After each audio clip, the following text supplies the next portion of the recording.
مدینے چ کنک مک گئی، لوگاں پینے واسطے آٹا کھانے واسطے کنک نہ ملے پئی، تو اس ویلے صرف مدینے وچ ایک ہستی کول کنک سی، حضرت عثمان غنی رضی اللہ تعالی، باقی کسی کول گندم نہیں سی۔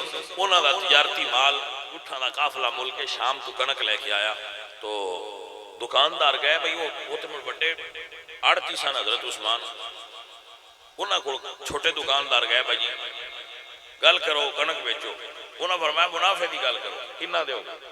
انہاں کہا جی 5 پیسے دیاں گے۔ انہاں فرمایا نہیں ایک پارٹی ہے جڑی زیادہ دے رہی، انہاں کہا جی روپیے نال تسی 80 روپیہ لے لو، انہاں فرمایا نہیں ایک پارٹی زیادہ دے رہی، انہاں کہا جی روپیے نال روپیہ لے لو، یعنی اگر کنک لاکھ دیے تو لاکھ نال لے لو۔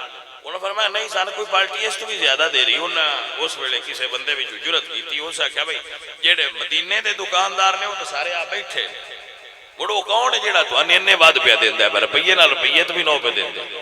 اس ویلے حضرت عثمان نے فرمایا کہ میں سودا کیتا ہے مالک نال، او دا وعدہ ہے میں ایک دے بدلے 10 دیاں دا، تو اتھوں اگاں کوئی تہاڈے چ دے سکدا ہے تے سودا کر لے۔ اس لیے انہاں اپنیاں بوریاں چائیاں، انہاں کہا جی ساتھ ایتھے نہیں اپڑیندا۔ حضرت عثمان نے فرمایا کنک ڈھیری لاؤ، جدو ڈھیری لگ گئی تے فرمایا مسجد اعلان کرو جنہ جنہ مسلماناں نوں کنک دی ضرورت ہوئے میرے کولوں فری لے جا۔ تے بھائیا 1500 سال لگ گئے تے گل اجے بھی ہوندی پئی ہے، بلکہ انج آکھو گل کھڑی۔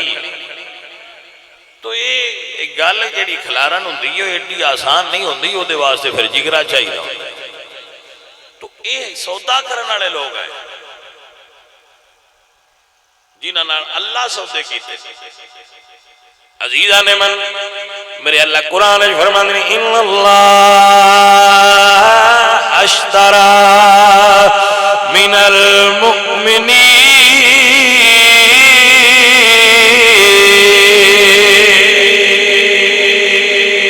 اللہ ایمان والیاں کولوں خرید کر لے آئے۔ یا اللہ کی سودا ہویا ہے؟ فرمایا مال تے جان